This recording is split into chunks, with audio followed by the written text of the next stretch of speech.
बहुत बढ़िया। चलिए भाई शुरू करते हैं गेम। बहुत ध्यान से चीज़ों को समझने की कोशिश करेंगे भाई सभी, है ना। चलिए so let's start the class. आज की क्लास में हम लोग क्या पढ़ने वाले हैं प्यारे बच्चों? आज की क्लास में हम लोग आइसोमेरिज्म को डिस्कस करने वाले हैं।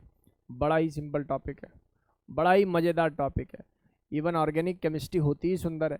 अगर जैसे ही इससे मन लगा लेते हो, सीखने की कोशिश करते हो, तो इससे सुंदर कोई बात है ही नहीं। बहुत ध्यान से आप लोग सुनिए, मैं एक ही बारी में पूरे कॉन्सेप्ट को सिखाता हुआ चलूँगा आप लोगों को, ठीक है। चलिए सीखिए प्यारे बच्चों। इधर आएंगे सभी, इधर आएंगे सभी और सीखने की कोशिश करें।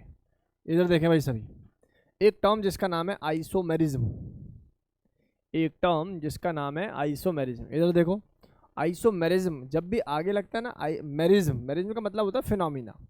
आइसोमर का मतलब सेम मॉलिक्यूलर फॉर्मूला। जैसे आप लोग इसको ऐसे देख लें, इसको दो पार्टों में अगर मैं बांटूं तो एक को तो हम लोग बोलेंगे मेरोज और दूसरे को क्या बोलेंगे बेटा जी? क्या बोलेंगे? आइसोस है इसोस, आइसोस, आप देख लो जो भी इसको बोलते होंगे। इसोस का मतलब होता है इक्वल और मेरोस का मतलब क्या होता है बेटा जी? पार्ट। टेक्निकली इक्वल पार्ट मतलब सेम मॉलिक्यूलर फार्मूला, या मैं कहूँ सेम मॉलिक्यूलर वेट। ये कुछ इंफॉर्मेशन है जो आप लोगों को पता होनी चाहिए आइसोमर के बारे में। कभी कभी क्या होता है, नीट जैसे एग्जाम में डायरेक्ट ही पूछ लेते हैं कि इनमें से आइसोमर की कंडीशन कौन सी है। अब जिसने सुना ना हो कि कोई DOU जैसी कोई कंडीशन है, वो तो फंस ही जाएगा उसमें, आता हुआ भी कॉन्सेप्ट उससे फिसल ही जाएगा। बहुत ध्यान से देखेंगे सभी। Isomers are different compound. सबसे पहली बात, आइसोमर क्या होते हैं? डिफरेंट कंपाउंड होते हैं। Isomers have different physical and chemical property और बोथ प्रॉपर्टी। आगे बात समझ में? यानी कि इनकी फिजिकल भी डिफरेंट हो सकती है, केमिकल भी डिफरेंट हो सकती है, और ऐसा हो सकता है फिजिकल और केमिकल दोनों ही डिफरेंट हो जाए। क्लियर हो गई बात? चलो सर, थर्ड जो प्रॉपर्टी है, isomer having same DOU। DOU का मतलब कोई बच्चा बताएगा मुझे? यहाँ डिग्री ऑफ अनसेचुरेशन, इसको DU भी बोल देते हैं। It is degree of unsaturation, right? It is degree of unsaturation. समझ में आ गया होगा? बहुत ध्यान से इसको समझने की कोशिश करें। सर डिग्री ऑफ अनसेचुरेशन क्या होता है? अभी के लिए ऐसा समझो, इसको पूरा पढ़ाना है प्रॉपर तरीके से, कैसे निकालते हैं, क्या करते हैं। जैसे एक रिंग है, कर लेते हैं, साइक्लोप्रोपेन ले लेते हैं ना। साइक्लोप्रोपेन एक रिंग है और सिंपल एक एन प्रोपेन है। तो एन प्रोपेन के अंदर DOU की वैल्यू 0 है, लेकिन साइक्लोप्रोपेन में क्योंकि वो रिंग है, रिंग का मतलब वहाँ पर एक DO या DOU की वैल्यू है। क्या मेरी बात समझ में आ रही है नहीं आ रही? ऐसे ही कहीं डबल बॉन्ड है और कहीं सिंगल बॉन्ड है, तो वहाँ DOU की वैल्यू कितनी है? 1 डबल बॉन्ड में, और सिंगल बॉन्ड में क्या है? एक भी नहीं है। इन शॉर्ट में कह सकता हूँ any type of the unsaturation. Unsaturation का मतलब होता है चाहे वो डबल बॉन्ड से आई हो, चाहे वो ट्रिपल बॉन्ड से आई है, चाहे वो रिंग से आई हो, किसी भी टाइप की अनसेचुरेशन को मैं किस में कंसिडर करता हूँ? DOU के अंदर कंसिडर करता हूँ। बोलो बात समझ में आई या नहीं आई? तो ये डेटा क्लास के सभी बच्चों को समझ में आ गया होगा। आगे मूव करते हैं, बहुत ध्यान से देखेंगे सभी। Isomerism is resultant of thermodynamic factor which is known as entropy. Entropy change होने पर ही आइसोमेरिज्म जनरेट होते हैं। कितनी सुंदर बात लिखी है। आइसोमेरिज्म जनरेशन का जो मेथड है, जो रीजन है, उसको हम लोग बोलते हैं चेंज इन एंट्रोपी, या मैं बोलूँ thermodynamic term which is known as entropy. आगे बात समझ में? चलो सर बातें बहुत सिंपल सी कर रहे हो आज आप, ये तो नेचर नहीं था। चलो आगे मूव करते हैं, बहुत ध्यान से देखेंगे। अगली जो टर्म हमारे पास आती है that is characteristics of isomer. बेहद सिंपल। आइसोमर के मेनली 4-5 कैरेक्टरिस्टिक्स होते हैं, ऑल्दो ये भी उसी का ही पार्ट है। जैसे मैंने लिया बेटा दारू और मैंने लिखा यहाँ पर ईथर। दारू का फॉर्मूला क्या होता है? C2H5OH। और दूसरी बात करें तो ये जो है CH3OCH3 है ना। कलयुग में सबसे ज़्यादा प्रयोग होने वाली चीज़ कौन सी है बेटा जी? इथेनॉल, ठीक है। और केवल केमिस्ट्री में ही दारू एक सॉल्यूशन है। Ethanol is a type of solution, right? आओ देखो ज़रा ध्यान से, बात करते हैं मॉलिक्यूलर फॉर्मूले की। तो भैया मॉलिक्यूलर फॉर्मूला अगर कोई मुझसे पूछता है, सेम मॉलिक्यूलर फॉर्मूला है या नहीं दोनों का, देख लो। इसका C2 है, H5 है, OH है, और यहाँ पर CH3OCH3। क्या ऑब्जर्व कर रहे हो आप लोग? सर इसका मॉलिक्यूलर फॉर्मूला कितना आ रहा है सर, C2 आ रहा है, H6 आ रहा है, O आ रहा है, और यहाँ पर भी देखना जरा C2 आ रहा है, H6 आ रहा है, O आ रहा है। क्या फील कर पाए आप लोग, बोलो भाई। तो महा बेसिक है सर। आगे देखिए सेम मॉलिक्यूलर फॉर्मूला, यार जब आप समझ रहे हो मॉलिक्यूलर फॉर्मूला सेम है तो मास भी क्या आएगा, सेम ही आएगा। कर लेते हैं, 12 दूनी 24, 24 6 30, 30 16 46। तो इसका मतलब यहाँ पर 46 है और ये भी कितना होगा, 46 होगा। एम्पेरिकल फॉर्मूला भी सेम होना चाहिए फॉर आइसोमेरिक कंडीशन। इसका मतलब ये हो गया, अगर मैं आइसोमर की बात करता हूँ तो इनका एम्पेरिकल फॉर्मूला क्या होना चाहिए बेटा जी, सेम ही होना चाहिए। एम्पेरिकल फॉर्मूला सेम होने का सेंस समझो प्यारे बच्चों। एम्पेरिकल फॉर्मूला क्या होता है, जो भी मॉलिक्यूलर फॉर्मूला है ना, जो भी आपका मॉलिक्यूलर फॉर्मूला है उसको n फैक्टर से डिवाइड कर दो। सही बात है। क्या अभी मैं इसको n फैक्टर से डिवाइड कर सकता हूँ? n फैक्टर बोले तो जो बड़ा नंबर है जिससे कार्बन ऑक्सीजन और हाइड्रोजन तीनों जो हैं डिवाइड हो सकें। तो अब यहाँ सबसे बड़ा नंबर तो मुझे 1 ही दिखाई दे रहा है, क्योंकि आप 2 से डिवाइड कर नहीं सकते क्योंकि ऑक्सीजन 1 है। नहीं मेरे भाई समझ में, होल नंबर रेशियो बनाने के लिए आपको 1 से डिवाइड करना पड़ेगा। इसका मतलब in to this case empirical formula and molecular formula both are same, लेकिन दोनों ही केसेस में ये बातें क्या होनी चाहिए बेटा जी, सेम होनी चाहिए। फील कर पाए। जैसे बेंजीन है, बेंजीन का फॉर्मूला होता है C6H6। अगर मुझसे कोई पूछेगा इसका एम्पेरिकल बना तो आंसर क्या होगा, सर कार्बन को 6 से डिवाइड कर दो, हाइड्रोजन को भी 6 से डिवाइड कर सकता हूँ, तो मतलब CH is the empirical formula of the benzene. क्या मेरी बात समझ में आ गई? चलो सर यहाँ क्यों नहीं कर पाए ऐसा, क्योंकि यहाँ पर अकेला एक ऑक्सीजन आ गया था। अगर ऑक्सीजन ना होता तो इसका CH3 फिर मैं आंसर लिख देता। एम्पेरिकल फॉर्मूला मास भी क्या आएगा बेटा जी, सेम ही आएगा। और ये क्या है, डिग्री ऑफ अनसैचुरेशन।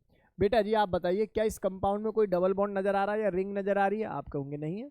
क्या इसमें कोई डबल बॉन्ड या रिंग नजर आ रही है? नहीं है। तो इसका मतलब ये नील हो गई दोनों चीजें। क्या हो गई, नील।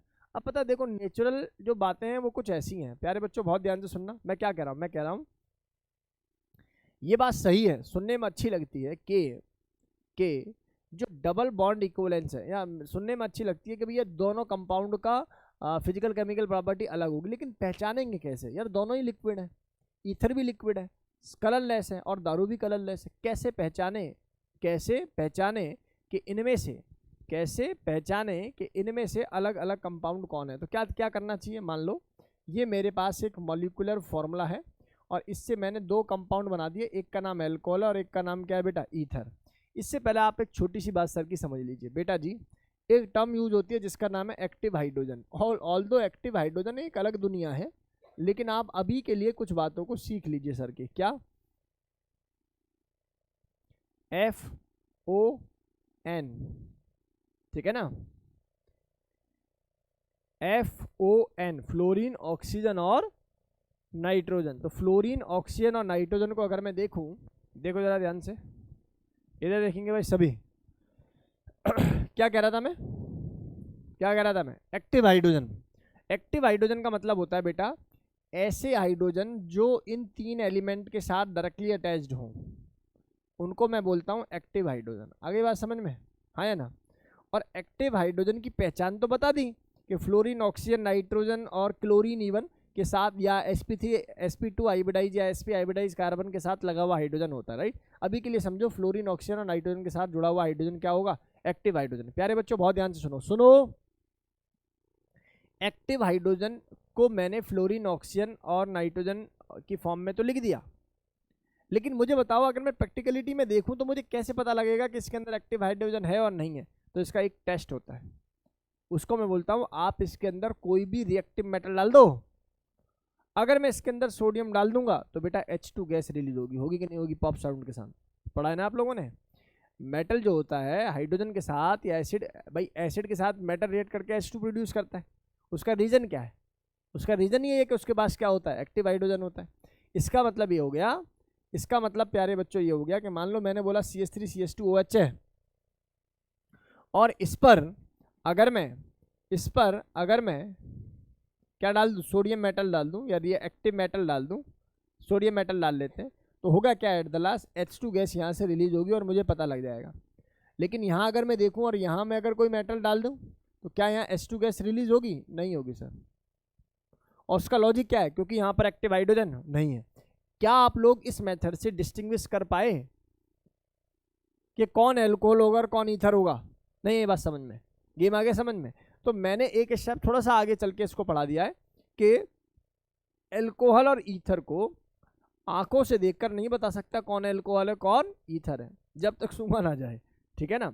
लेकिन इसका एक और टेस्ट है, क्या, आप इसमें कोई रिएक्टिव मेटल डाल दो, क्योंकि एल्कोहल पर होता है H जो कि एक एक्टिव हाइड्रोजन, वो रिलीज होके उस मेटल के साथ रिएक्शन करके H2 गैस को रिलीज करेगा, जबकि ईथर के पास ये एक्टिव हाइड्रोजन नहीं है। इनका हाइड्रोजन कार्बन के साथ जुड़ा हुआ है, इसीलिए यहां पर ये रिएक्शन नहीं होगी। बेटा समझ में आया, बता जरा, क्या ये बात हमारी क्लास के सभी बच्चों को समझ में आई? यस इट इज C2H6 है ना, C2H6 हो। क्या ये बातें समझ में आ गई आप लोगों को? बहुत जल्दी से इसको नोट कर लो। नेक्स्ट नेक्स्ट नेक्स्ट नेक्स्ट आ जाओ भाई, नोट करते रहना आप लोग आराम से। इधर आओ भाई सभी।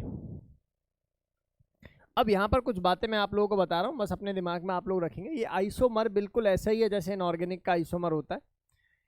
फॉर्मूला वही है भैया कि same molecular formula but different physical and chemical property. याद आ रहा है? Same molecular formula but different physical and chemical property is known as isomer. ठीक है, ये दो प्रकार के होते हैं, स्ट्रक्चरल या स्टीरियो। स्ट्रक्चरल को कॉन्स्टिट्यूशनल आइसोमर के नाम से भी जाना जाता है। ठीक है, इसके फिर फर्दर डिवाइडेशन है। बहुत ध्यान से अभी सुनने की ज़रूरत है प्यारे बच्चों। जो ऑनलाइन बच्चे हमें देख रहे हैं, हम लोग फरीदाबाद से अभी ऑनलाइन है ना। अब फरीदाबाद में एक जगह आती है, तहसील है, जिसका नाम क्या है? बल्लभगढ़। तो बल्लभगढ़ का जो डीसी होता है, मान लेते हैं डीसी, जानते हो ना, डीसी आईएएस ऑफिसर जो होता है, ठीक है ना, डीएम डीसी ऐसा मानो। तो जो डीसी होता है, डीसी बैठता है बाटा, एक चौक है बाटा चौक है ना, उसके ऐसे जाओगे सीधे तो वहाँ एक जो डीसी ऑफिस है वो ऐसा मान कर चलो बस अभी के लिए। ठीक है, तो याद करने का तरीका आप लोगों को बता रहा हूँ, बहुत ध्यान से सुनो। सेम मॉलिक्यूलर फॉर्मूला, याद हुआ? Same molecular formula but different connectivity between atom to atom. याद आ रहा है? चलो मैं आपको याद दिलाता हूँ। जैसे मैंने आपसे बोला CH3 CH2OH, और दूसरी तरफ मैंने बोला आपसे CH3O CH3। सभी बच्चे जानते हैं कि दोनों आपस में क्या है? आइसोमर है।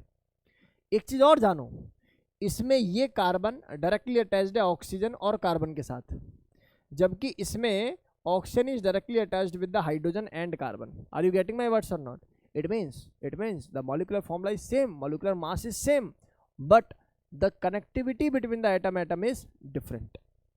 नहीं है बात समझ में? एटम के बीच की कनेक्टिविटी डिफरेंट हो जाती है। आगे बात समझ में? इसीलिए हम इसको क्या बोलते हैं? इसीलिए हम इसको बोलते हैं स्ट्रक्चरल आइसोमर। बहुत ध्यान से देखें भाई, समझने की कोशिश करें। देखो जरा ध्यान से, इधर आ जाओ। मैंने बोला इसको याद करने का कोई तरीका है क्या? Same molecular formula but different connectivity between atom to atom को याद करने का एक छोटा सा तरीका है। सेम मॉलिक्यूलर फॉर्मूला तो दुनिया को याद रहता है क्योंकि आइसोमर है। बल्लभगढ़ का जो डीसी है B, बल्लभगढ़ का डीसी कहाँ बैठता है बेटा? बाटा पर। बाटा पर नहीं बैठता, भावना को समझ रहे हो? कोई पता लगे हमारी वीडियो आगे वायरल हो जाए, डीसी आ जाके इधर आ भाई, बता कहाँ बैठता हूँ। ठीक है, इधर आओ जरा ध्यान से। Same molecular formula but different connectivity between atom to atom is known as structural isomer, या मैं बोलूँ कॉन्स्टिट्यूशनल आइसोमर। क्लियर? नेक्स्ट आता है मेरे पास स्टीरियो आइसोमर। इसको याद करने की कोई ट्रिक है क्या? आपने एक मूवी छोड़ो, आप लोगों ने गांव में ऐसा सुना होगा, IAS कोई नहीं बोलता, क्या बोलते हैं? IS YS बनो, IS है ना, तो IS बोल देते हैं। तो याद करने का तरीका क्या है? Same molecular formula but different connectivity between atom to atom in space. आगे बात समझ में? बल्लभगढ़ का डीसी कहाँ बैठता है? बाटा पे, और कौन है वो? IS है। कौन है? IS। याद हो गया? इन शॉर्ट में ये भी कह सकता हूँ, ये 2 डायमेंशनल डेटा है, और ये कैसा है बेटा? 3 डायमेंशनल। इसकी डेफिनेशन में और भी कुछ चेंजेस हैं, हम लोग जब इसको पढ़ेंगे तो और एक और बार लिखवा देंगे आप लोगों को। चलो, ये बातें हमारी क्लास के बच्चों को समझ में आ गई होंगी कि आइसोमर के अंदर 2 टाइप की कैटेगरी हम लोगों को पढ़नी है। आज की क्लास का टास्क है कुछ ऐसा। सबसे पहला आइसोमर चेन, दूसरा पोजीशन, तीसरा फंक्शनल, चौथा मेटामर, पांचवा रिंग, छठा क्या बेटा? टोटोमेरिज्म। क्लियर है? बोलो डिटेल समझ में आया नहीं आया? ये आपको 6 आइसोमर बेसिकली इसके अंदर पढ़ने होते हैं।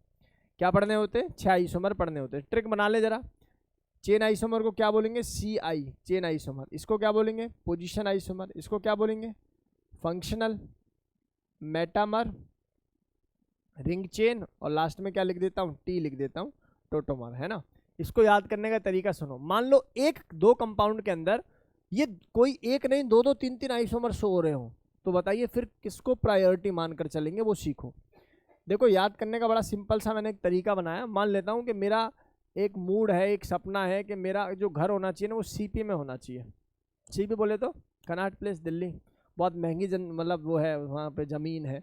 ऐसे मानो एक छोटी सी दुकान जो है ना वो मतलब बहुत ज़्यादा महंगी है, 200 करोड़ पता नहीं, लेकिन समझ रहे हो ना। मैं पता भी उसका करा जाना चाहिए जब जो है पैसे हो। इतने पैसे नहीं है जो पता करने की हिम्मत भी रखें। अभी फ़िलहाल के लिए ऐसा समझो, अभी फ़िलहाल के लिए ऐसा समझो कि मन है कि एक CP के बिल्कुल मेन चौराहे के राइट पर जो है अपना एक बहुत बढ़िया आलीशान बंगलो होना चाहिए। आगे बात समझ में? देखो ज़रा ध्यान से। तो इसको याद करने का, रटने का, इसको समझने का, ताकि आगे तक आप लोगों को लर्न रहे, उसका बहुत सिंपल सा तरीका। मान लो ऐसा हो गया, आज से 5 साल बाद बहुत पैसा आ गया, पढ़ा के पढ़ा, मतलब समझ रहे हो? नहीं, ये बोलना गलत है ना। ट्रोल हो जाएंगे कभी जीवन में आगे हुए, इसका मूड था पैसा कमाना, है ना, इसका मोटिव था। नहीं, बिल्कुल नहीं। केवल बच्चों को एजुकेशन देने का मन है। लेकिन मुझे लगता है कि टीचरों की लाइफ जो है ना, पुराने समय में कितनी मेहनत करते थे टीचर, है ना, फिर भी मास्टर जी साइकिल पे ही जा रहे थे। लेकिन ऐसा नहीं होना चाहिए। जिन्होंने देश का भविष्य बना दिया पढ़ा के, उनको सबसे ज़्यादा इज्जत देनी चाहिए। अब मोदी जी अगर मेरी वीडियो कभी देखेंगे, मैं कहूँगा सीधा मतलब क्लास 1 ऑफिसर घोषित कर देना चाहिए। KG क्लास के टीचर को, KG क्लास के टीचर को क्लास 1 ऑफिसर बना दो। आप देखो फिर एजुकेशन सिस्टम की क्या वैल्यू हो जाएगी।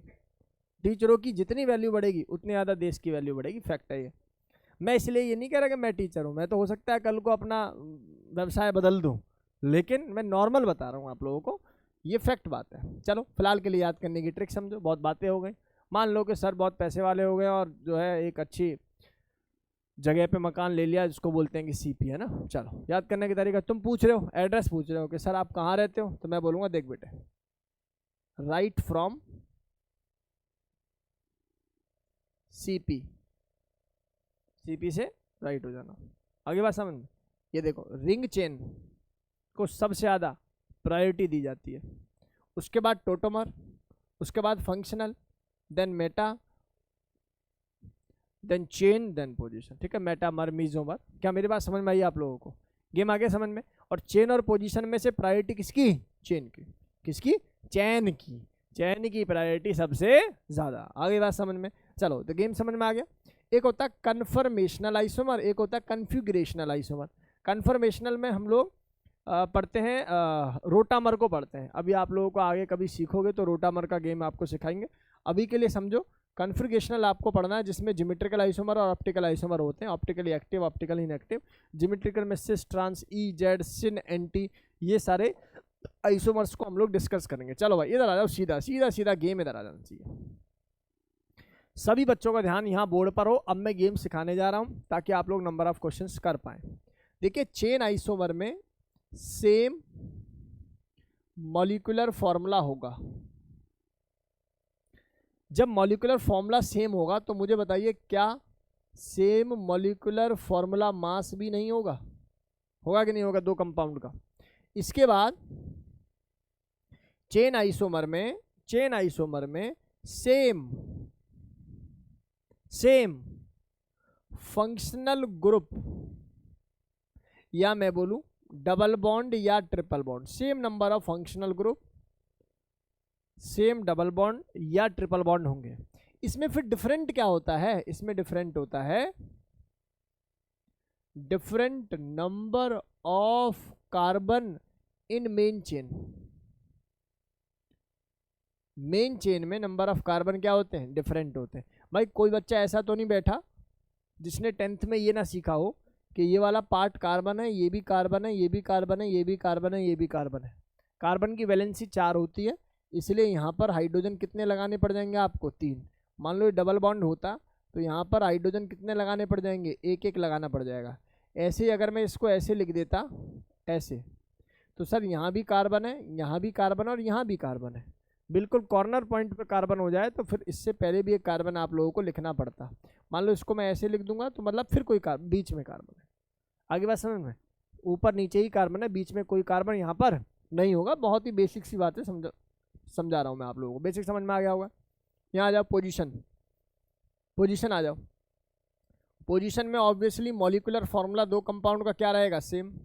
और मॉलिक्यूलर फॉर्मूला सेम है तो सेम ही क्या होगा बेटा जी, मॉलिक्यूलर फॉर्मूला मास। यहाँ पर number of carbon in main chain भी क्या रहेगा बेटा जी, सेम ही रहेगा। तो सर फिर डिफरेंट क्या रहेगा, डिफरेंट रहेगा पोजीशन। फंक्शनल ग्रुप भी सेम रहेंगे, पोजीशन ऑफ फंक्शनल ग्रुप, या मैं बोलूँ डबल बॉन्ड या मैं बोलूँ ट्रिपल बॉन्ड। यार इतना कौन ही याद करेगा। आप सर की सीधी सीधी ट्रिक सीखो, एक ही बारी में कॉन्सेप्ट को ख़त्म करेंगे। मैं यहाँ केमिस्ट्री सिखा ही नहीं रहा, मैं यहाँ मैथमेटिक्स सिखा रहा हूँ आप लोगों को, ठीक है। और मैथ इस क्लास में कौन है जो जमा घटा करना नहीं जानता, सब जानते हैं। इसलिए इन दोनों आइसोमर का निजात पाने के लिए आप लोग केवल सर की 2 मिनट बात सुनोगे और उसके बाद हर टाइप का आइसोमर आपकी जेब में होगा, जो हर टाइप का क्वेश्चन आपकी जेब में होगा जो चेन और पोजीशन से रिलेटेड होगा। आ जाओ प्यारे बच्चों, बहुत ध्यान से सर की एक ट्रिक सीखो और कॉन्सेप्ट को सीख लीजिए एक ही बारे में। प्यारे बच्चों इधर देखो, ट्रिक का नाम है ए और टी, अरुण सर की ट्रिक, जिसमें ए जो है ये है number of carbon in main chain. Main chain में कितने नंबर ऑफ कार्बन है, यही क्या है बेटा, ए। और इसमें टी जो है ये कार्बन, केवल कार्बन की साइड चेन है, कार्बन की साइड चेन। सर कार्बन की साइड चेन का मतलब है कोई और एलिमेंट की कार्बन साइड चेन नहीं काउंट होगी। जैसे मैंने बोला NO2, रिंग पर NO2 आ जाए तो उसको साइड चेन काउंट नहीं करना।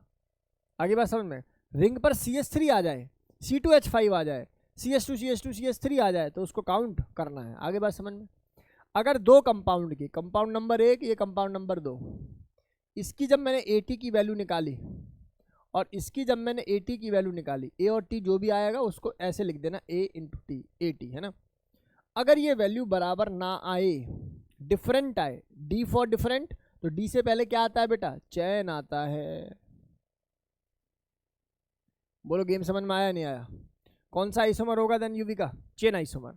और अगर मैं बात करूं, एक कंपाउंड ये रहा और एक कंपाउंड ये रहा, इन दोनों कंपाउंड्स में अगर AT की वैल्यू बराबर, क्या कह रहा हूं मैं, बराबर हो जाए तो इस केस में इसको मैं क्या बोलूँगा, पोजीशन आइसोमर।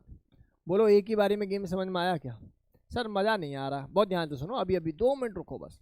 2-4 मिनट के बाद हर सवाल पर भारी लेवल पर कमांड हो जाएगी आप लोगों की, अगर ये मेथड समझ में आया। याद करने का तरीका सुन लो।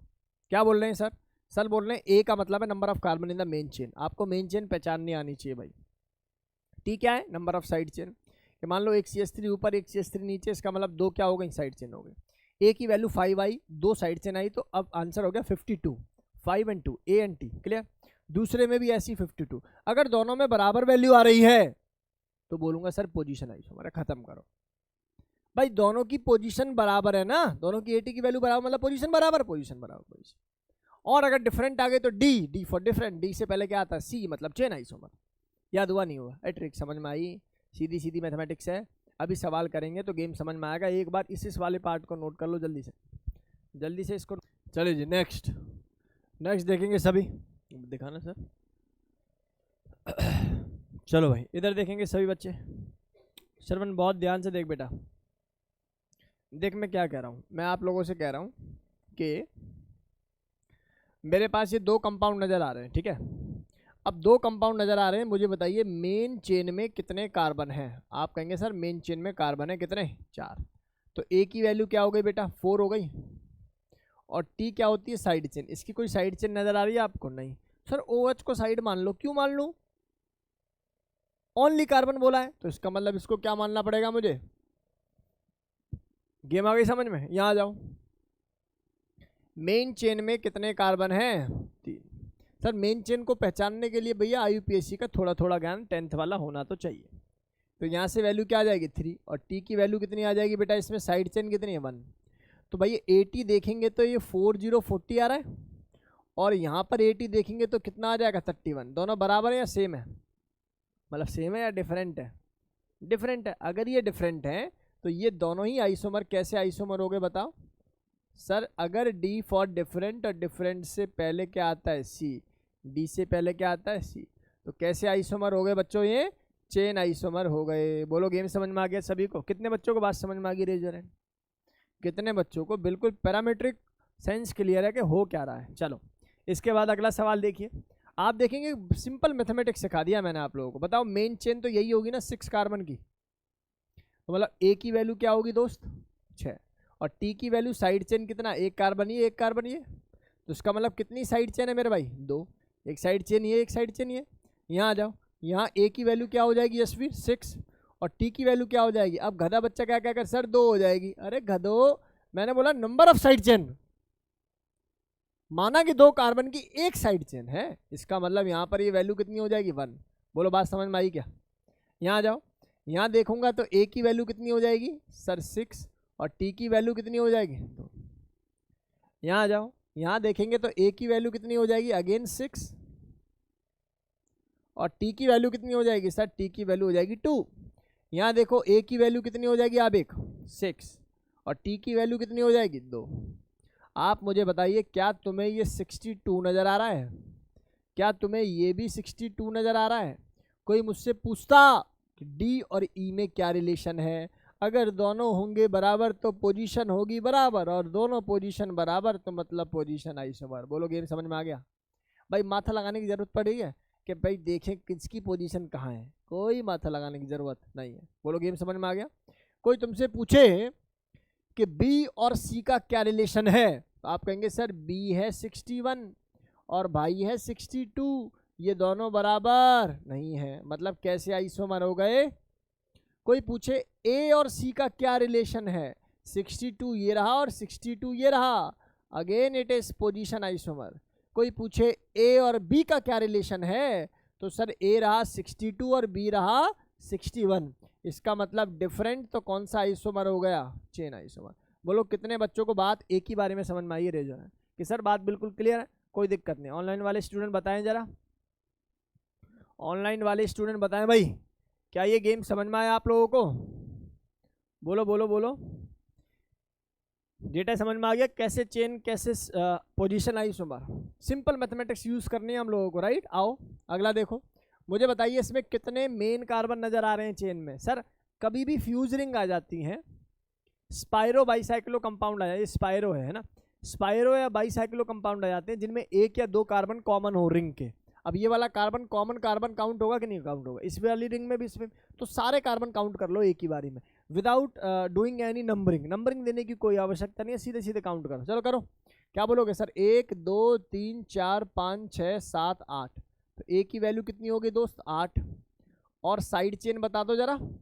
सर अरुण सर की ट्रिक से बात समझ में आती है कि पिक्चर 2 हो रही है, बोलो हाँ या ना? इसका मतलब ये डेटा कितना? 82, बोलो हाँ या ना? और यहाँ आ जाओ, सर ये कार्बन कितने हो जाएंगे? 1 2 3 4 5 6 7 8 9, तो ये पिक्चर कितनी हो गई? 9। और साइड चेन कितनी है? एक भी नहीं है, तो मतलब 0। सर ये तो बराबर नहीं है, और ये बराबर नहीं है, तो ये क्या हो जाएगा बेटा जी? क्या हो जाएगा? चेन आइसोमर नहीं होगा गधो। नंबर ऑफ कार्बन सेम नहीं है, तो ये तो देख लो कि वो आइसोमर है या नहीं। नहीं आ रही बात समझ में? भाई साइड चेन भी नहीं है और नंबर ऑफ कार्बन भी क्या है? डिफरेंट है। क्या वो एक बार देखा जाएगा कि भैया वो आइसोमर है भी या नहीं? नहीं है बात समझ में? यहाँ टोटल नंबर ऑफ कार्बन 8 और 2 साइड चेन कितनी होगी बेटा? 10 कार्बन हो गए ना। यहाँ पर टोटल नंबर ऑफ कार्बन कितने आए थे? 9। आइसोमर की पहली कंडीशन, मॉलिक्यूलर फॉर्मूला सेम। यहाँ मॉलिक्यूलर फॉर्मूला ही सेम नहीं है, तो आंखें खोल के पहले ये भी देख लेना कि वो आइसोमर है भी या नहीं। इसका मतलब it is not an isomer, ये आइसोमर ही नहीं है भैया। क्या बात समझ में आई या नहीं आई? बोलो भाई, गेम समझ में आ गया? अगला देखो, ये आ जाओ। सर यहाँ पर अगर देखेंगे तो सर यहाँ पर ना मुझे ए की वैल्यू नजर आ रही है कितनी है? 6। सर टी की वैल्यू, सर डबल बॉन्ड को देखूं क्या? अरे क्या करोगे देख के जीवन में, सीधा सीधा जीरो लगाओ। और यहाँ देखेंगे तो ये वाली वैल्यू कितनी आ जाएगी 6, और ये वाली वैल्यू क्या आ जाएगी 0। तो मतलब तुम भी 60 हम भी 60, दोनों की पोजीशन क्या हो गई बराबर, मतलब कौन सा आइसोमर, पोजीशन आइसोमर। बोलो सीखे या नहीं सीखे? युविका समझ में आ रही है बात, नहीं आ रही? तो ये डेटा क्लास के सभी बच्चों को क्लियर हो जाना चाहिए। अगला सवाल कौन बताएगा बताओ जरा, ई पार्ट कौन बताने वाला है इस क्लास का? सर बहुत ही बेसिक सवाल लग रहा है ये तो, सर चेक करके बताओ।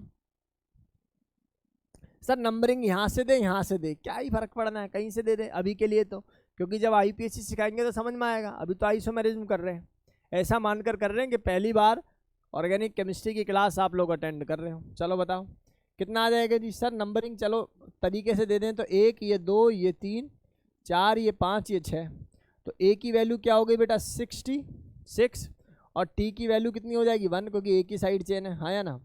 यहाँ आ जाओ, यहाँ देखेंगे तो ये डेटा आएगा 1 ये 2 ये 3 ये 4 ये 5 ये 6, तो ए की वैल्यू क्या आ गई बेटा जी 6 आ गई, और टी की वैल्यू कितनी आ जाएगी, टी की वैल्यू 1, तो ये भी 61 बनना है और ये भी क्या बनना है 61। 61 का मतलब कौन से आइसोमर, पोजीशन गलत है, दे आर आइडेंटिकल।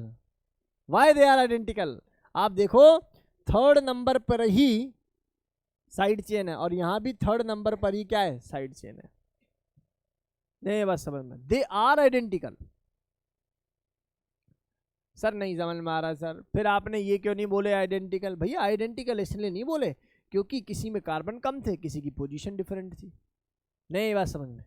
तो यहाँ तो आप देखेंगे ये कंपाउंड टेक्निकली एक जैसे ही है, मतलब लिखा ही ऐसे उल्टा करके लिख दिया इसको। देखो फील कर लो, ये सारी बातें यहाँ से यहाँ तक बिल्कुल सेम है या नहीं बताओ भाई? यहाँ से मैं चलता हूँ 1 2 3 4 चौथी पोजीशन पे, 1 2 3 4 चौथी पोजीशन पे, यहाँ से चलता हूँ 1 2 3 तीसरी पोजीशन पे, तो एक ही बात तो लिख रखी है भाई। आइसोमर की पहली कंडीशन क्या थी, बोथ आर डिफरेंट। मॉलिक्यूल क्या होते थे, डिफरेंट होते थे, ये तो सेम दे रखा है। इसका मतलब this is not an isomer, ये क्या है आइडेंटिकल मॉलिक्यूल है, सेम ही मॉलिक्यूल है। भाई ऑनलाइन वाले स्टूडेंट को समझ में आ रहा है बताए जरा, ऑनलाइन वाले जो अपने स्टूडेंट है एक बार मुझे बताएं भाई, क्या ये डेटा समझ में आ रहा है सभी को? दीपिका, ईशान, आबिक, क्षितिज, मिशिका, बोलो भाई। चलो जल्दी से इसको नोट कर लो, बहुत जल्दी से नोट करो, जल्दी से नोट करो भाई। नेक्स्ट आ जाओ भाई, नेक्स्ट आ जाइए, इधर आ जाइए भाई सभी। नेक्स्ट अगर मैं बात करूं आप लोगों से, देखने की कोशिश करिए एक सवाल, ये यहाँ पर एक कंपाउंड नज़र आ रहा है आप लोगों को, आप बताइए इनमें से इन दोनों का नेचर क्या होगा भाई? चलो बताओ, आप सबसे पहले बताइए कि यहाँ पर number of carbon in the main chain, यानी कि ए की वैल्यू क्या हो जाएगी 6 और टी की वैल्यू कितनी हो जाएगी 2 या 0? क्योंकि टी क्या होता था कार्बन एटम, एल्काइल ग्रुप को हम लोग कंसिडर करते थे, राइट। यहाँ आ जाओगे तो यहाँ भी ये डेटा कैसा हो जाएगा, ए की वैल्यू क्या हो जाएगी 6 और टी की वैल्यू क्या हो जाएगी 0। यार ये भी 60 और ये भी 60, तो ये कंपाउंड कैसा हो जाएगा सर, पोजीशन आइसोमर हो जाएगा। देखने की ज़रूरत क्या है? अच्छा सुनो, अगर इस Br की जगह में एक आयोडीन कर देता तो कंपाउंड इज नॉट आइसोमर, फिर आइसोमर कैसा हो जाता? मॉलिक्यूलर फॉर्मूला ही चेंज कर रहे हो ना आप तो। नहीं बात समझ में? पता लगे फिर भी अड़े रहोगे नहीं, उससे क्या फ़र्क पड़ेगा? कंपाउंड का फॉर्मूला बेसिक डेटा क्या है कि molecular formula are same, right. See next बताइए ज़रा, अब इस सवाल में आपको कुछ दिखाई दे रहा है क्या? ये मेन चेन है या नहीं? और मेन चेन है तो मतलब ए की वैल्यू क्या आ जाएगी 3 और टी की वैल्यू क्या आ जाएगी दोस्त, एक ये रहा एक ये रहा एक ये रहा साइड चेन। यहाँ देखेगा यशवीर कितनी आ रही है बेटा ए की वैल्यू बता? सर ए की वैल्यू 4 और टी की वैल्यू कितनी आ जाएगी 2। तो सर एक तो है मेरे पास 3 और एक है मेरे पास कितना 4 सर क्या सच में दोनों आइसोमर है? आइसोमर है मेरे भाई। Number of carbon total count कर 1 2 3 4 5 6, यहाँ भी काउंट कर 4 + 2 6। अब मॉलिक्यूलर फॉर्मूला इज सेम, इसका मतलब ये दोनों वैल्यू सेम ना होने की वजह से they are consider as chain isomer. बोलो डेटा क्लियर है? अगला सवाल देखते हैं कौन बच्चा बताएगा, बोलो ऑनलाइन वाले स्टूडेंट बताएं भाई अगले सवाल का आंसर क्या होगा? Tell me the right answer of this question.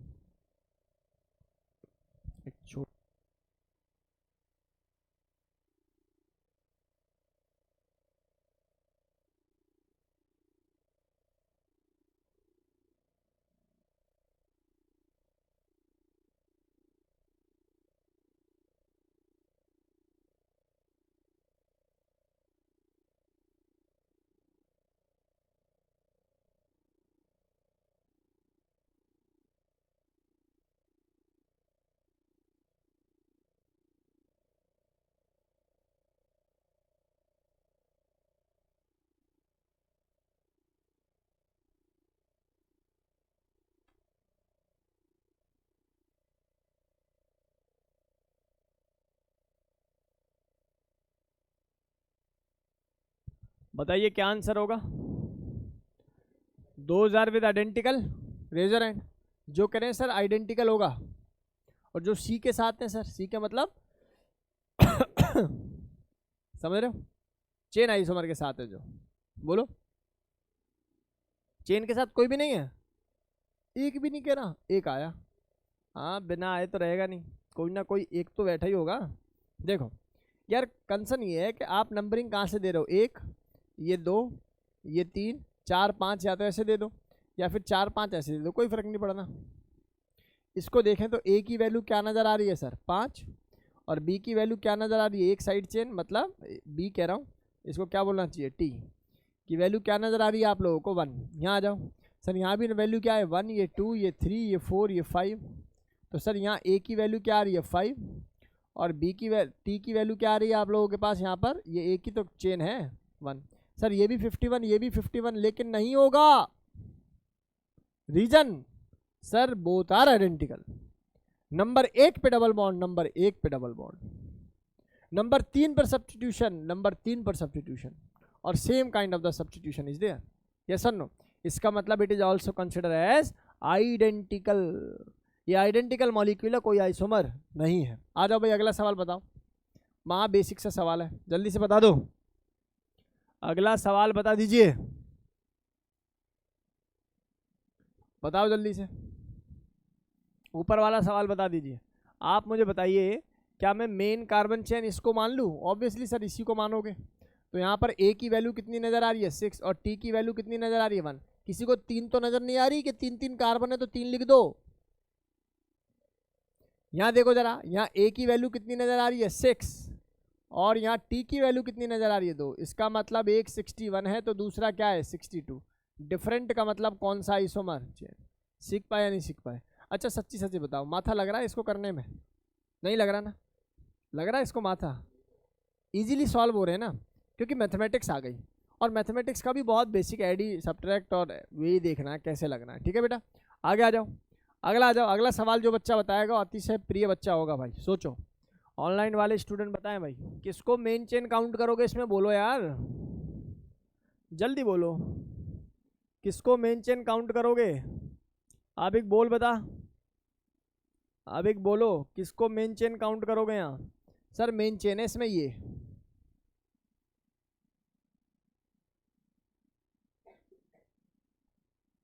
दिल बना दिया मैंने, बात समझ में आ रही है? टूटा हुआ, आगे बात समझ में नहीं आ गई? तो ये बेसिकली क्या है, ये बेसिकली हमारे पास मेन चेन होगी, 2 बॉन्ड आ रहे हैं इसके अंदर, ठीक है ना।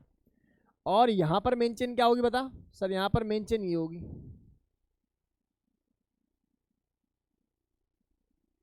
अगर इसको अब आप देखोगे तो यहाँ से पता लगेगा कि इसकी साइड चेन एक तो ये है, और इसकी साइड चेन ये क्या है, एक है। अगर मैं ए की बात करूँ तो बता, 1, 2, 3, 4 ही आ रहा है। टी की बात करूँगा तो एक साइड चेन ये आ रही है, और एक साइड चेन क्या आ रही है बेटा जी, ये भी तो साइड चेन ही काउंट होगी, फिर कार्बन है। तो इसका मतलब यहाँ ये वैल्यू कितनी आ जाएगी, 2। यहाँ आ जा, इसमें बता जरा सर, ये वैल्यू 1 है, ये वैल्यू 2 है, ठीक लिख रहे हैं हम लोग, हाँ ठीक लिख रहे हैं। ये वैल्यू 3 है, ये 4 है, ठीक है। और ये क्या हो जाएगा, यहाँ पर 5 है। तो यहाँ फिर 4 क्यों लिखे हमने, कुछ गड़बड़ करी है क्या? हाँ नहीं नहीं नहीं, 5 ही आएगा, 5 ही आएगा ना, यहाँ 5 आएगा। और यहाँ टी की वैल्यू कितनी आ जाएगी सर, टी की वैल्यू 1 है, और ये वैल्यू क्या है, 2 है, तो ये वैल्यू 2 आ रही है। बोलो बात समझ में आई या नहीं आई, बोलो। तो इस केस में यहाँ पर एक तो बनना है 42 और एक बनना है कितना, 52। क्या ये वैल्यू डिफरेंट है? डिफरेंट है तो कैसे आइसोमर हो जाएंगे ये, कैसे? Chain isomer. हमें लग रहा था पोजीशन होंगे, लेकिन the isomer is chain. Number of double bond जिस स्ट्रेट चेन में ज़्यादा हो उसको मेन चेन काउंट करते हैं। आगे बात समझ में? इसलिए सेकंड वाली में मेन चेन बदल गई, इसीलिए सेकंड वाली में मेन चेन बदल गई। बढ़िया सवाल इस जो है काउंट होगा भाई, अच्छा सवाल जो है ये काउंट होगा, समझ में आ गया भाई पक्का? तो ये इंपॉर्टेंट सवाल मैं इसको बोल सकता हूँ, अच्छा सवाल मैं इसको बोल सकता हूँ। अगले 2-3 सवाल और महा इंपॉर्टेंट है, देखते हैं अगला सवाल इस क्लास का कौन बच्चा करेगा। जो भी बच्चा अगला सवाल करेगा ना, काबिले तारीफ होगी, क्योंकि अभी IUPAC की आपको सिखाई नहीं है, और उससे पहले आप लोग किसी भी ट्रिक टूल से इस सवाल को सॉल्व करने की कोशिश करें तो अच्छा लगेगा। नोट कर रहे हो आप लोग? ये नोट करो जल्दी से। नेक्स्ट नेक्स्ट नेक्स्ट, अगला देखो भाई, अगला सवाल देखो, देखते हैं कौन बच्चा अगला सवाल करेगा। चलो बताओ, जल्दी से बताओ। पहला सवाल जो बच्चा करेगा, क्लास का सबसे सुथरा बच्चा, मतलब अच्छा बच्चा, बताओ, बोलो बोलो बोलो। ये एक हटाना पड़ेगा इसमें, वरना तो आइसोमर ही नहीं बनेगा ना। आप सोचो, अभी सोचिए जरा, देखो जरा ध्यान से। एक अच्छा इंपॉर्टेंट सवाल है ये, इसको यहाँ पर पढ़ा देना मैंने उचित समझा। वैसे तो जब IUPAC कवर कर लेनी चाहिए तभी ये बातें बच्चों को सिखानी चाहिए। बताएगा भाई कोई बच्चा? आबिक, हुआ क्या पहले सवाल का आंसर? कार्बन ही डिफरेंट है सर, पोजीशन आइसोमर होगा। बहुत बढ़िया, वेरी नाइस। देखो भाई, हम क्या सोच रहे हैं, हम ये सोच रहे हैं कि सर इसके मेन चेन में नंबर ऑफ कार्बन अगर काउंट करूं तो 5 आएंगे, और इसके भी मेन चेन में अगर मैं नंबर ऑफ कार्बन काउंट करूं तो ये 1 मान लूँ, इसको 2 मान लूँ, इसको 3 मान लूँ, इसको 4 मान लूँ, इसको 5 मान लूँ, इसको 6 मानना पड़ेगा। लेकिन क्यों, ये बता दे रीज़न। सर जब IUPAC सीखेंगे तो पढ़ाएंगे कि इपॉक्सी की नंबरिंग अलग होती है भाई, और इपॉक्सी की नंबरिंग अलग होती है, number of carbon in the main chain different हो गए, तो इसलिए यहाँ पर A की वैल्यू क्या आ जाएगी बेटा 6, और T की वैल्यू क्या आ जाएगी 0, जबकि यहाँ पर A की वैल्यू क्या आ जाएगी 5 और T की वैल्यू क्या आ जाएगी 1। तो ये 60 हो जाएगा और ये क्या हो जाएगा 51, जो कि बिल्कुल बराबर नहीं है, इसलिए इनको चेन आइसोमर काउंट करेंगे। क्या काउंट करेंगे इसको दीपिका? चेन आइसोमर काउंट करेंगे। बोलो गेम समझ में आई क्या? ये बातें हमारी क्लास के बच्चों को क्लियर हैं? अगला सवाल देखना, इस वाली पोजीशन को बोलते हैं जब एक ही कार्बन पर 2 हेलोजन होंगे तो बोलते हैं जेमिनल या जैम कपलिंग या जैम हेलोजन, ठीक है। और जब एडजेसेंट कार्बन पे होंगे, आजू बाजू वाले कार्बन पे, तब इसको हम लोग बोलते हैं विसिनल। इधर देख ले, एक का नाम है जेमिनल और दूसरे का नाम क्या है बेटा विसिनल। अब टेक्निकली देखें तो दोनों में number of carbon in the main chain क्या रहेंगे बेटा, सेम ही रहेंगे। यहाँ भी 2 कार्बन है, दिखाई दे रहे हैं। यहाँ पर A की वैल्यू कितनी हो जाएगी बता जरा सर? यहाँ A की वैल्यू हो जाएगी 2 और T की वैल्यू कितनी हो जाएगी सर 0। कहीं पता लगे इसको काउंट कर बैठो। और जब यहाँ पर मैं A की वैल्यू देखूंगा तो कितनी वैल्यू हो जाएगी फिर से 2, और T की वैल्यू क्या हो जाएगी 0। तो ये भी 20 और ये भी 20, और जब बराबर तो कौन से आइसोमर पोजीशन? बोलो गेम समझ में आया क्या? कुछ तो बोलो। अगला सवाल देखना जरा। अगला सवाल अगर मैं देखता हूं तो ये है नंबर ऑफ कार्बन कितने 3। सर यहाँ भी नंबर ऑफ कार्बन कितने हैं सर 3। यहाँ A की वैल्यू आ रही है 3 और T की वैल्यू आ रही है 1। यहाँ A की वैल्यू आ रही है 3 और T की वैल्यू भी कितनी आ रही है 1। और अगर जब ये बराबर ही हैं तो इनको कौन सा आइसोमर बोल देना चाहिए? Position isomer. आप भरोसा रखो, अगर ये ट्रिक ना बताता ना बेटा तो आप कैसे उलझते। आप देखते डबल बॉन्ड की पोजीशन, आप कहते डबल बॉन्ड तो यही है, डबल बॉन्ड तो यही है। सर CH3 ग्रुप में थोड़ी बताया था, बोला था फंक्शनल ग्रुप की पोजीशन डिफरेंट का होना। ये तो पहले भी यहाँ था, पहले भी यहाँ है, तो सर इसलिए चेन आइसोमर होगा। लेकिन ये ट्रिक कहती है पढ़ने की जरूरत नहीं भाई, सीधा सीधा पढ़ो। AT, A मतलब number of carbon in the main chain, T का मतलब साइड चेन, सीधी वैल्यू बराबर आ जाए तो पोजीशन आइसोमर होगा। क्या गेम समझ में आ गया आप लोगों को? बोलो भाई, कोई डाउट वाली बात यहाँ तक नहीं होनी चाहिए, बेसिक है। अगला सवाल, लास्ट सवाल बता दो। चलो, मैंने बोला एक टर्म है जिसका नाम है रिसोर्सिनोल। क्या नाम है इसका?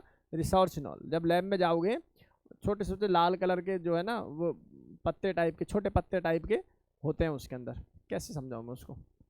साबुन जो होता है ना, साबुन, उसको वो घिया किस पीसने वाला होता है ना, उसमें ऐसे कर दो तो जो शेप बनेगी वो रिसोर्सिनोल की शेप होती है, ठीक है। रेडिश कलर का होता है रिसोर्सिनोल, ठीक है। एक होता है क्यूनॉल। केवल दोनों में अंतर क्या है? एक में OH पहली पोजीशन पे और 3rd पोजीशन पे, दूसरे में क्या है बेटा जी, ये बिल्कुल आमने सामने 4th पोजीशन पे। क्या मेरी बात समझ में आई या नहीं आई? बोलो भाई। यानी कि एक तो है मेटा पोजीशन पे, इसको मेटा बोलते हैं बेटा। ये बेंजीन है, बेंजीन से जहाँ फंक्शनल ग्रुप लगा हुआ है उसकी रिस्पेक्ट में ये ऑर्थो है, और ये वाली टर्म क्या हो जाएगी मेटा। ये सामने वाला क्या होता है पैरा, ये मेटा ये ऑर्थो। यानी कि अगर एक फंक्शनल ग्रुप लगा हुआ है, बेंजीन के उस फंक्शनल ग्रुप की रिस्पेक्ट में 2 ऑर्थो होती हैं, 2 मेटा होती हैं और एक क्या होता है पैरा। और पैरा इन सब में सबसे ज़्यादा स्टेबल, और पैरा इन सब में सबसे ज़्यादा स्टेबल, याद रखना। अब बहुत ध्यान से देखने की कोशिश करो। अगर कोई तुमसे पूछे ए की वैल्यू क्या होगी, सर हम तो जानते नहीं है कि पोजीशन है, या हम जानते ए ट्रिक लगेगी कि नहीं लगेगी। ए मतलब number of carbon in the main chain यानी कि 6, और ट्रिक का मतलब टी। टी बोले तो कितने बेटा 0। सर यहाँ कोई OH है, CH3 थोड़ी है। यहाँ आ जाओ, यहाँ ए की वैल्यू कितनी आ जाएगी 6 और टी की वैल्यू कितनी आ जाएगी फिर से 0। ये भी 60 वो भी 60 यानी कि दोनों की वैल्यू बराबर। तो ये कैसे आइसोमर, पोजीशन आइसोमर। क्लास के कितने बच्चों को डेटा इफेक्टिवली समझ में आ गया कि sir chain isomer, position isomer का अब सवाल आएगा, निपटा लेंगे अच्छे से। रेज योर हैंड जिनको ये बातें अच्छी तरीके से समझ में आ गई है। चलो कुछ सोते जागते सीखे तो सही। अब चलो मिलते हैं अपनी अगली क्लास में। अब हम लोग अगली क्लास में 3 आइसोमर्स को एक साथ पढ़ेंगे, फंक्शनल आइसोमर, मेटामर और रिंग चेन आइसोमर। बच जाएगा एक आइसोमर टोटोमेरिज्म, हो सकता है उसको भी अगली क्लास में यानी कि कल की क्लास में हम लोग खत्म करेंगे, राइट। तो इफेक्टिवली आप लोग बने रहेंगे और ब्रह्मास्त्र सीरीज में लगे रहोगे ईमानदारी के साथ। चलिए, thank you so much to all of you.